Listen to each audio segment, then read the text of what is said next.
7 साल की उम्र में पिता की शहादत और जिंदगी के संघर्षों को देखकर बड़ी हुई प्रीति नेगी ने विश्व पटल पर देश का नाम रोशन किया है।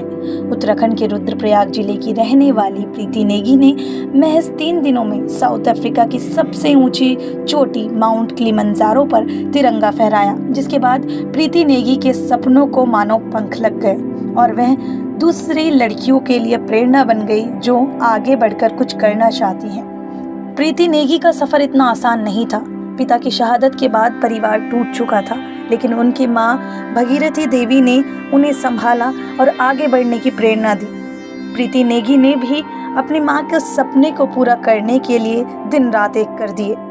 साउथ अफ्रीका की सबसे ऊंची चोटी माउंट किलिमंजारो की चोटी पर महज 3 दिनों में पहुंचकर तिरंगा झंडा फहराने वाली प्रीति नेगी ने बताया कि वे जब 7 वर्ष की थी तब उन्होंने अपने पिता को खो दिया। उनके पिता भी देश की माटी के लिए अपने प्राणों की आहुति दे गए। दरअसल उनके पिता राजपाल इंडियन आर्मी में थे, जो साल 2002 में जम्मू कश्मीर में आतंकवादियों से मुठभेड़ में शहीद हो गए। उनकी शहादत के बाद उनका परिवार टूट गया, लेकिन उनकी मां भगीरथी देवी ने अपने परिवार को संभाला और अपनी बेटी प्रीति को हौसला देती रही। प्रीति ने भी अपनी मां की आंखों के उस उजाले को देखा जिसमें प्रीति को लेकर उम्मीदों के चिराग जल रहे थे। यही उम्मीद की किरण प्रीति का मार्गदर्शन करने के लिए काफी थी। प्रीति नेगी को बचपन से ही खेलकूद का बहुत शौक था, वहीं बॉक्सिंग करना भी उन्हें पसंद था। जीवन का संघर्ष देखकर बड़ी हुई प्रीति नेगी ने साल 2015 में रुद्रप्रयाग के अगस्त मुनि से शिक्षा हासिल की। इस दौरान उन्होंने बॉक्सिंग स्टेट खेल में भी प्रतिभाग किया और इसके बाद साल 2016 में पर्वतारोहण में बेसिक कोर्स किया।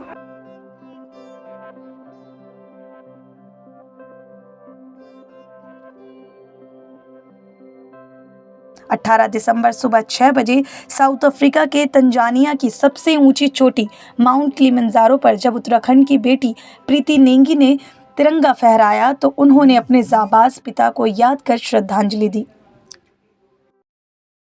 प्रीति नेगी ने बताया कि उनका सफर चुनौती भरा था, लेकिन बावजूद इसके वह आगे बढ़ती रही। वह दूसरी लड़कियों को भी यही संदेश देती हैं कि अपने लक्ष्य को पूरा करने के लिए सिर्फ आगे बढ़ती रहें। करियर नहीं बना पाई, स्टेट लेवल बॉक्सर हूँ, करियर नहीं बना पाई, फाइनेंशियली सपोर्ट और ऊपर से मेरे वहाँ पे कोच भी नहीं मिलते थे क्योंकि एक छोटा सा प्लेस है। उसके बाद मैंने नेहरू इंस्टीट्यूट माउंटेनियरिंग से पहला बेसिक कोर्स किया था 2016 में। सर्च एंड रेस्क्यू कोर्स किया मार्च में 2022 में। सर्च एंड रेस्क्यू कोर्स करने के बाद फिर मैंने ये साइकिल से एक यूनाइटेड वर्ल्ड रिकॉर्ड कायम किया है।